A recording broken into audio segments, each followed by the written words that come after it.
How are you guys doing today? Yeah, perfect. At least it's Friday, right? Oh, and just one thing I want to tell you. So we know I do the extra credit Wednesday and Friday, right? But I do understand we have spring break next week. So just for next week, I know you guys in the Friday pod, but be coming on this coming Monday, I will do extra credit. So whatever you have the plan before the spring break, you can choose to watch the online lecture on the YouTube. That's okay, because you know what I'm saying, right? So just for the next week, you guys in the Friday part, you can come in for the Monday to get the extra credit. Okay, makes sense, right? Okay. All right. So the last time we talked about the delta G, delta H, delta S over here. So the delta G simply means this is a change in Gibbs free energy.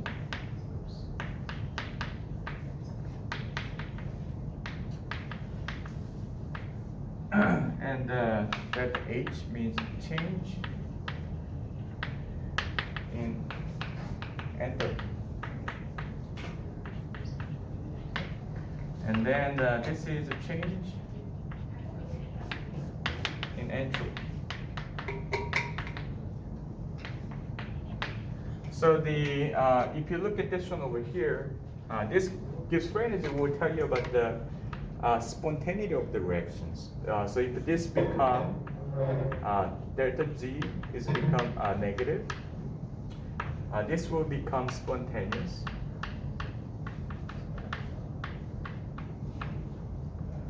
And then this is the reaction that shows the negative sign for the change in delta G. Gibbs free energy is the exergonic reaction. So when you have a negative value for delta G, this will be spontaneous, and we call that exergonic reactions. When it's a positive, this is non-spontaneous.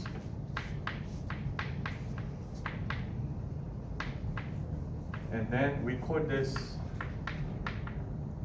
endergonic reaction. Endergonic reaction. Okay. So we have so this will indicate if reaction is going to be spontaneous or non-spontaneous. So what I mean by spontaneous and non-spontaneous means if it's spontaneous, they will just happen automatically, voluntarily. So you don't have to do anything, just mix them together. But if it's a positive, they will not do the reaction by themselves. So you have to do something about it. Okay, you need to put some energy into it. So then we'll go proceed in that reaction. But unless you don't do anything, unless you do anything on those two, we'll not do anything. That is the endergonic reaction here. So that is the Gibbs free energy change that we can use for the reaction. This one is usually for the bond energy. We're gonna talk soon, but this is the change in enthalpy. Means, do you know what enthalpy is? So enthalpy is type of thermodynamic function that tells you about the heat energy flow. Enthalpy is almost same as the heat energy, but there's other factors you need to consider, which is volume and the pressure. So in total, we consider all the factors, and then we'll show you the flow of the heat energy. And then if you change the energy, if it's negative, there's a negative value, we call that exothermic reaction. So it literally means that if you have a system, which is your reaction, the heat energy will go out from there to surroundings. Okay?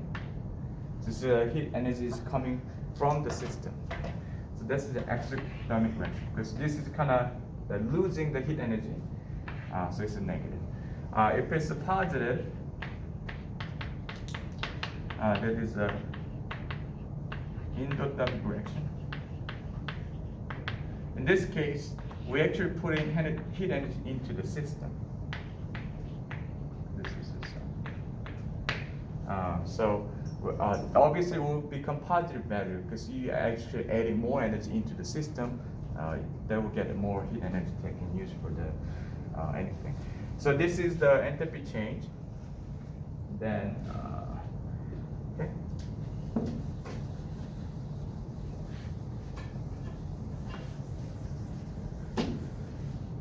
Then the entropy change is simply whenever you have this one is positive, this is negative. So entropy simply means the degree of disorder of system. So mainly we use the kinetic energy of the molecules. So if it's very high in kinetic energy, it tends to be in a more disordered form in the system. That we can say, oh, the system has very high in entropy because they are very high degree at the disorderness. Okay? So if it's a positive, meaning your entropy has been increased over reactions. If it's a negative, your product is more stable than your reactants. Okay, so it will be more stabilized, or you can say in the highly ordered form of the product than ones of the reactants. Okay, does it make sense? It's a kind of good review, right? You guys already know this. I know, but this is a quick review before we hit the last part of chapter 6. Okay? So here's the one thing I can tell you is this one. Whenever you do this, you see this one.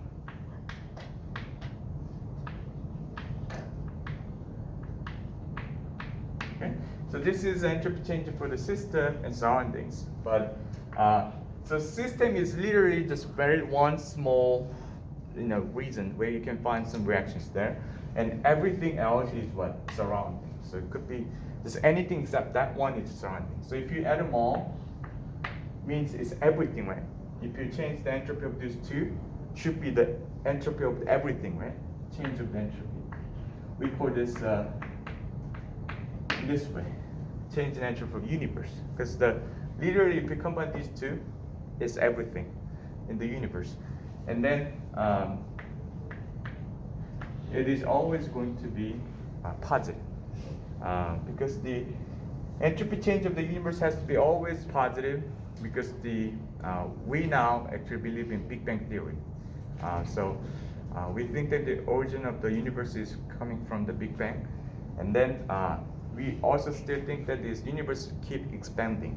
So that gives us the more room to be everything inside the universe tend to be more disordered. Okay? So that's why we tend to have this one. So this is very famous. That's what I'm telling you. This is something you cannot miss when you study the entropy. Makes sense, right? Do you have any questions? Okay, so that was a quick review. So let's move on to the next part.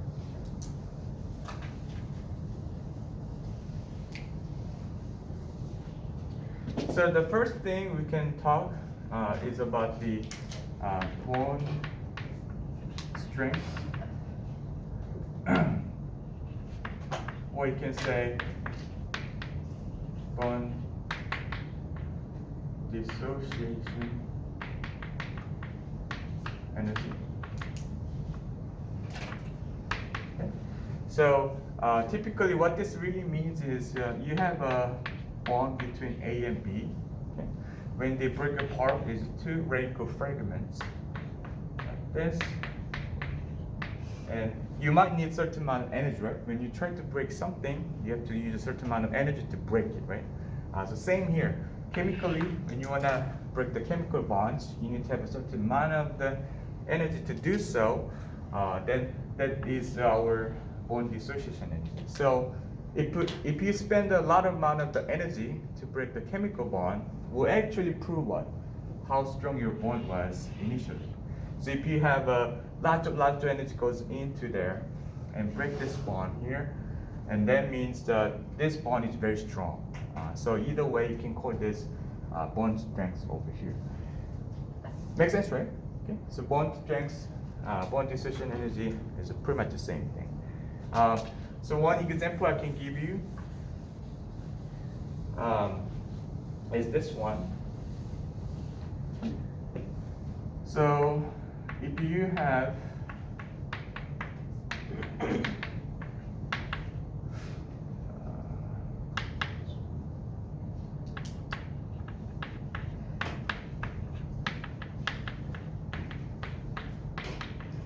this one over here, okay, and then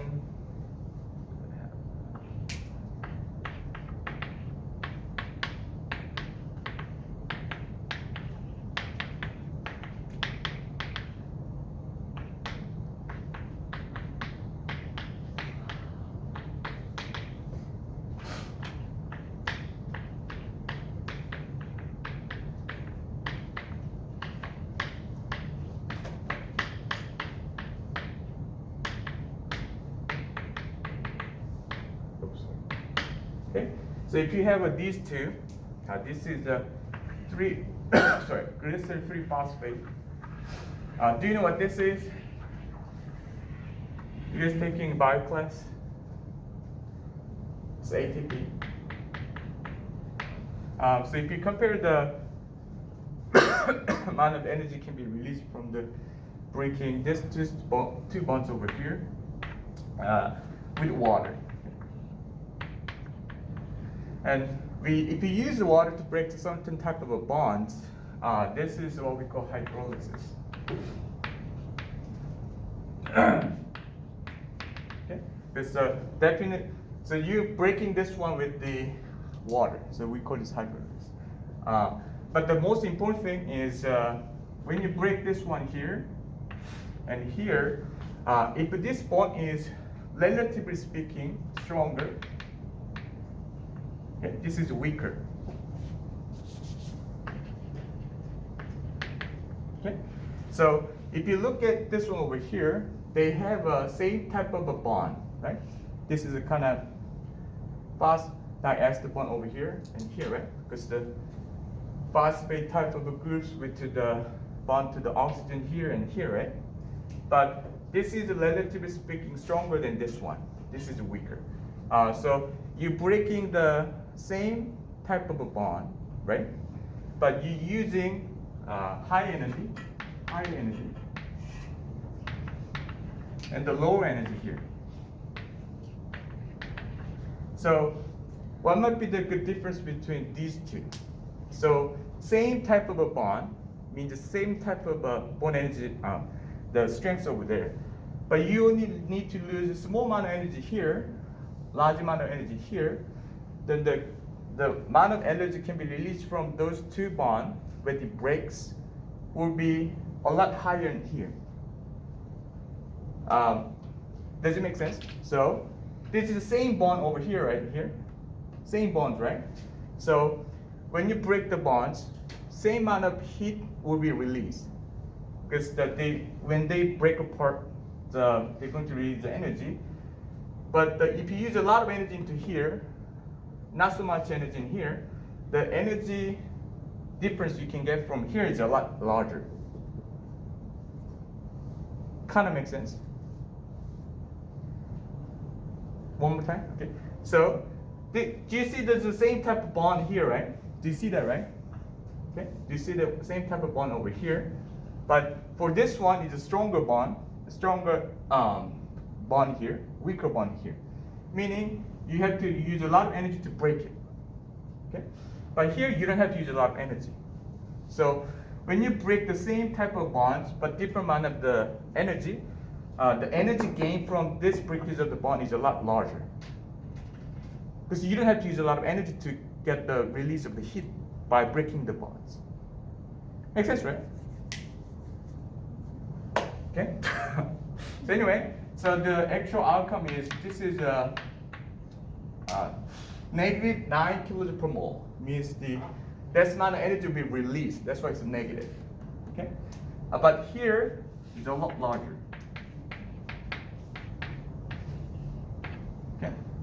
This 30 kilojoule you can get for 1 mole of this, but only 9 kilojoule from 1 mole of this. Okay? So this is why your body tends to use ATP for your biochemical energy in your body. It's better molecule to you. That is why. I hope it kind of makes sense, right? Kind of makes sense. So that's good, but can you guys guess why it's weaker though? You don't have to know actually. It doesn't say in textbook either. But do you know why is it weaker than here? Because it's the same bond. I'm saying this is stronger, this is weaker. There gotta be a reason why, right? What's the difference between these two?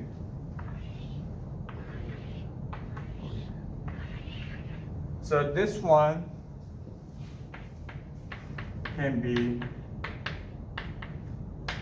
this form, right? When you break apart, and here in these two, but this is only one of this over here. So this one can be, this one can have a resonance structure. You guys remember this, right? So when it gets a lot of possible resonance structure, it can be very stable. So once again, I don't know if you guys remember from the Wednesday lecture, the molecules always wants to be stabilized if they can. But if we have a phosphate group here, but another right next to it, then these two doesn't have to be held strong because they want to be separate each other, so it can be more stable here. So you only need to have very small energy that can just break it. But here we have a not so much. It's quite strong. Well, I just move on. You don't have to know about this one actually, but I just want to tell you about the bond energy, why it's so important in chemistry, and also a lot of different fields of study like biology and everything. All right, so how about the Gibbs free energy here? So whenever you have this one over here, okay, this is the energy.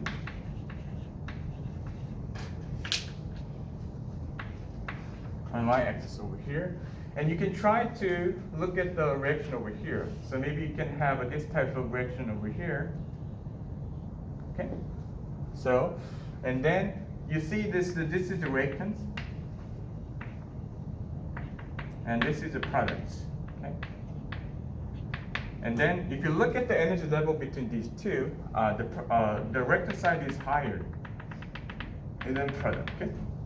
So that is what your delta Z, which is a negative, okay?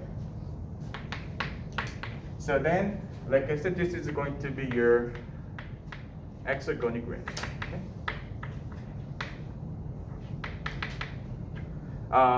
And then you see this big hurdle they need to jump over here, right? Okay? This is the amount of energy they need to have to move on to the reaction. So this is what we call activation energy.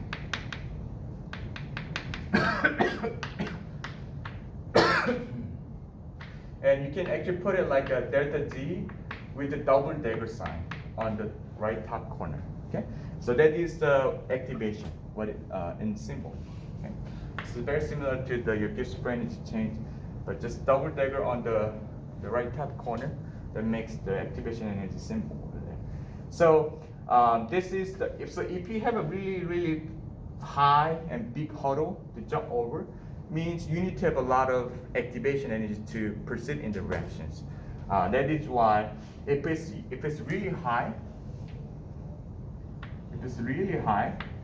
the reaction will be very slow, But if you have a very low hurdle to jump over, it's easier for them to jump over. It's low, right? Then the reaction will be faster. Okay? So this is what activation tells you, which is the amount of energy you need to have to proceed in reactions. Do you have any question about this one?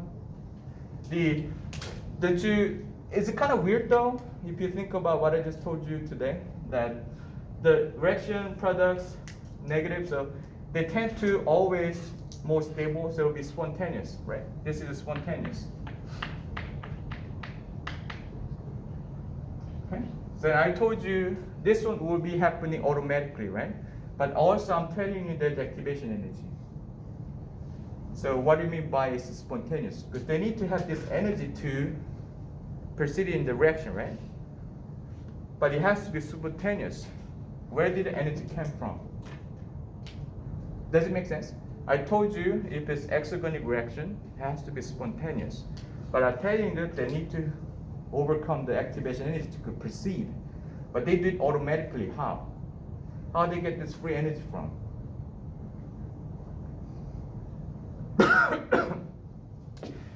So we measure this one usually at the room temperature,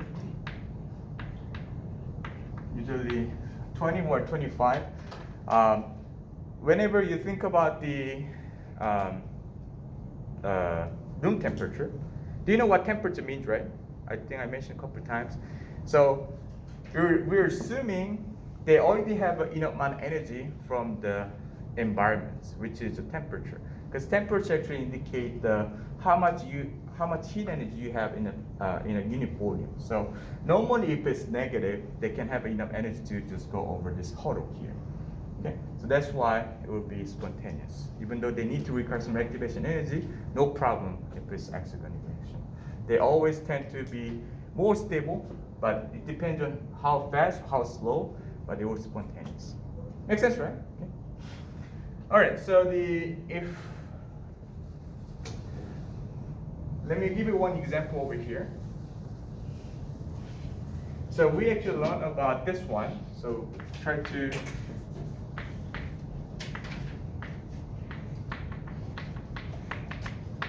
okay. This is what we did last time here, and we tried to treat it with the some molecule over here, compounds over here. And what happens to this one is this will behave like a nucleophile. So we're gonna tap here, okay? And then what happened to this one is we're going to over here. Okay? So this is what happened. So will they become 1, 2, 3. So they get this one from here. So now I have a 3 on here, but this one has only 3 available valence electron because they now lost the double bond because it was used to make a bond to hydrogen over here. And then later, this one, because they got the paired electron on themselves, to become negative, they bond to the carbocation. So that becomes product, final product. Okay, so as you can see, there's some steps we need to follow. So if you do this on the energy diagram, this looks like this. Okay, so this is your first. This one over here. Okay, so it'll be reference here, and then when you go over to here on the top of your the huddle, this is where you're going to have a most unstable form during the process. That's what it means because it's very high in energy. So we call this transition state. But there are several steps you need to go through. So this is the first transition state here in this top, and this is the second.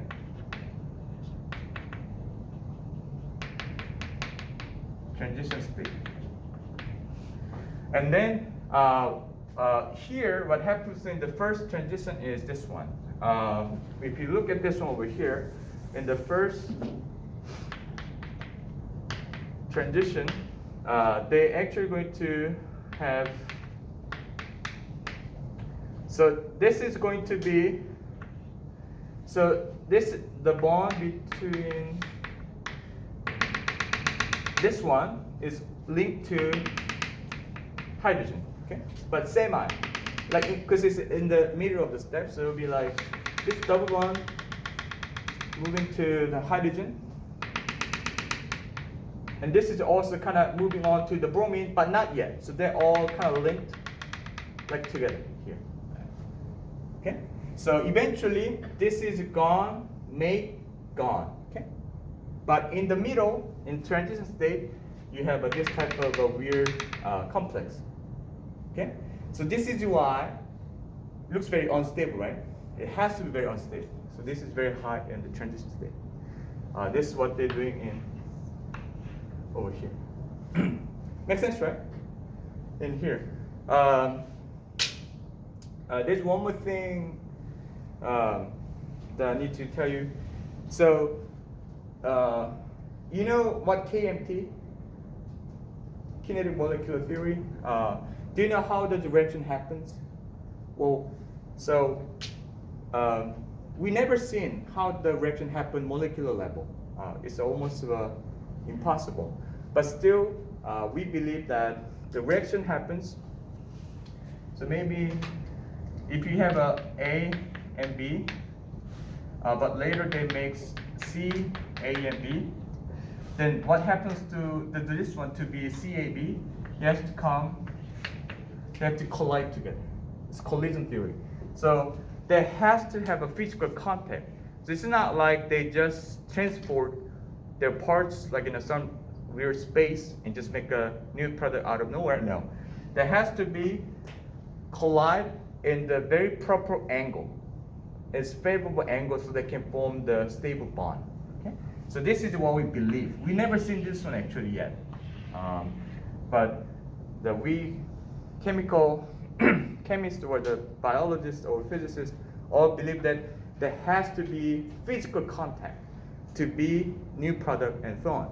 So this is what we're proposing here as a transition state, which might be most unstable form, but in this process, they can be eventually on to the next step.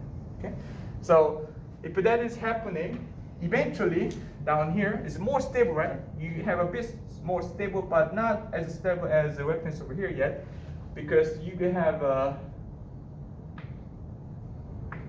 cation. So as you can say, you have this one. This is somewhat bit more stable than your really awful transition state, but because of this positive charge on this carbon, it's only somewhat stable than reactant still. Okay, makes sense, right? And then whenever you go through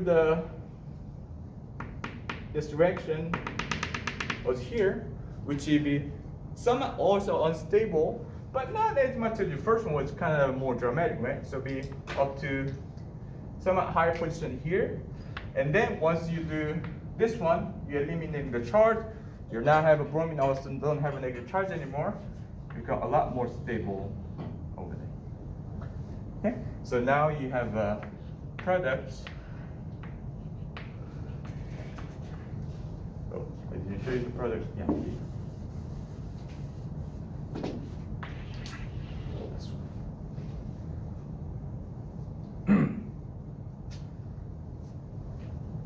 Okay.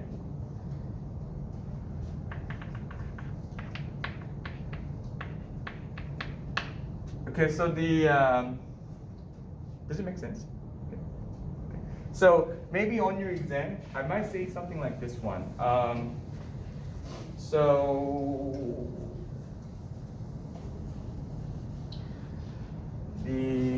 if you have two energy diagrams, and I'll give you this, okay? I'll give you this, okay? And then give this, okay, this one. And then I'll tell you which direction will be faster. What you need to choose is A and B. Which direction will be faster? B, right? Because it has very low inactivation energy, means lots of molecules will be able to jump up that low hurdle as soon as they can. But here, there are some only few numbers of lucky, highly energetic in kinetic energy were more energetic, so it can jump very high hurdle. It's very slow. So just little by little, so be slow but faster relative time because of your activation energy difference. Okay. Yes.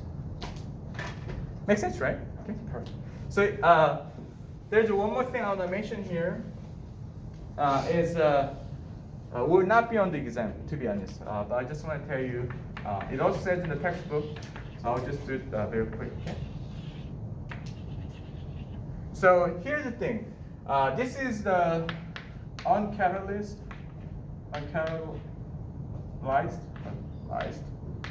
or this is a catalyzed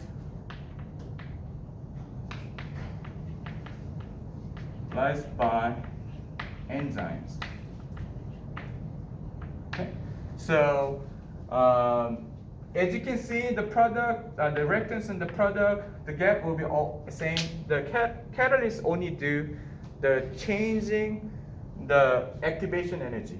So if it's lower or higher, but if you use the catalyst, that actually lower the activation energy, means they make this reaction much faster. Okay, so here's the thing. Are you guys a bio major? Some of you, at least. I just want to tell you one thing. Here, do you know what enzyme is? So enzyme is what? It's a type of a protein that have a special structure. Here's the thing. You guys just remember I just told you about the collision theory, right? So if it's in the free molecules just flying in the space, what are the chances? So here's the thing. If you have two molecules, A and B, okay, they're just flying, they're free molecules, just flowing or flying in the space. But to be A, B, they need to collide only this part and this part of the A and B. So if they hit this part or this part together, they cannot be AB, for example, okay? So especially just one specific side of A or B, if they by chance somehow collide in the energetic enough collision there, then they can be AB, okay? So if you just throw the free flying AB molecules into space, the chance will be very low. So that is why your activation energy has to be high. Meaning, if AB is flying just freely, only way to make it happen is give lots of energy into it. Then they'll be moving faster because they're more energetic. Then they have more collision over the same time, because they can move faster. Then it happens. That's what I mean by activation energy. But if you have an enzyme, what does enzyme mean? Enzyme usually have a very special structure. So, and they have a very special, normally in like a cavity space. So when this AB comes into the enzyme, those two specific sites just right next to each other. So once AB comes into the enzyme together, they just make the bond very easily because it's just right next to each other. Makes sense, right? So it's like a template. So they just two substrate goes in, make a new bonds and become a product. Then they don't have to have a lot of energy because the enzyme actually bring them together for them. They just need to collide like right next. Then it's much easier, so it has much faster because they don't have much energy to do so. I'll move on. Makes sense, right? All right, let's move on.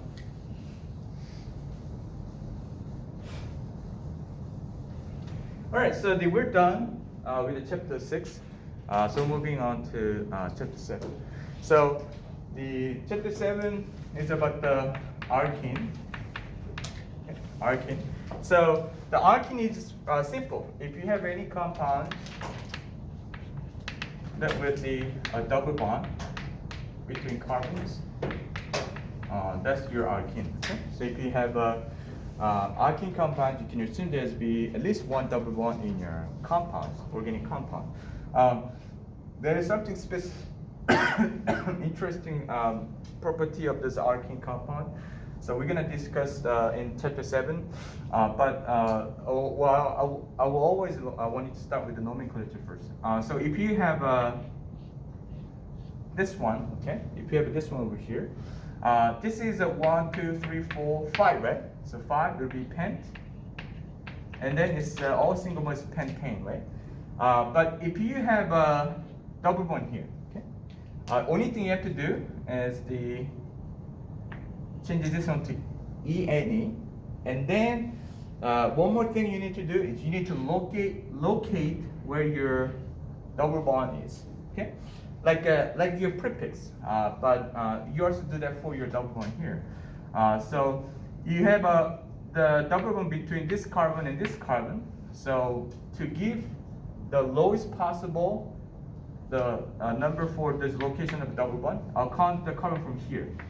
I'm not going to count the carbon from here. It will be 4 and 5. But if we count the carbon from here, it will be 1 and 2. So which is 1 and 2 is much lower combination. You choose the lower one, which is 1. So it will be 1 pentene. Okay? That's the additional job you need to do besides what you already done for the other alkene compound. Makes sense, right? Just one more tricky part you can think of is this one.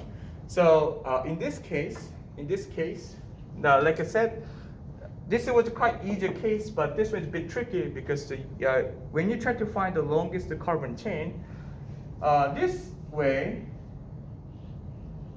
you can have 6 carbons in the chain, but you cannot include double bond here, right?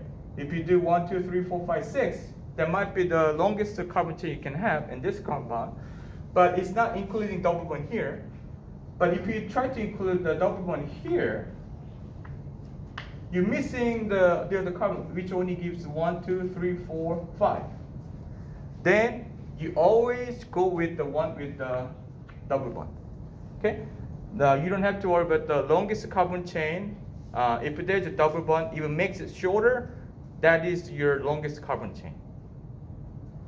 Makes sense, right? Because the double bond in the compound is more important than any part of your compound. That's why. You change the suffix part of your name. We change the ENE when you have a double bond over there. So this part is the most important part of your compound. So if you can find the longest carbon chain with including the double bond, try to go find the second longest one with the double bond. Okay, so it's not going to be hexene. It's going to be pentene. Makes sense, right? Okay. Pentene. So if this is the case, you can go with here. So it'll be 1, 2, 3, 4, 5. Okay. So I'm gonna count this carbon from not here anymore. Here. Do you know why now, right? Because to give a lower possible number for this double bond location, so it'll be 1, 2, 3, 4, 5. Okay? Not 1, 2, 3, 4, 5. 1, 2, 3, 4, 5. Okay? So it'll be 1 pentene here, but you have 1, 2, 3, 4, 5. And in 2 position, you have a 2 carbon alkyl group over here, which is what? You guys remember this? Ethyl, right? Ethyl group over there, right? So that makes what? 2 ethyl, 1 pentene. Okay?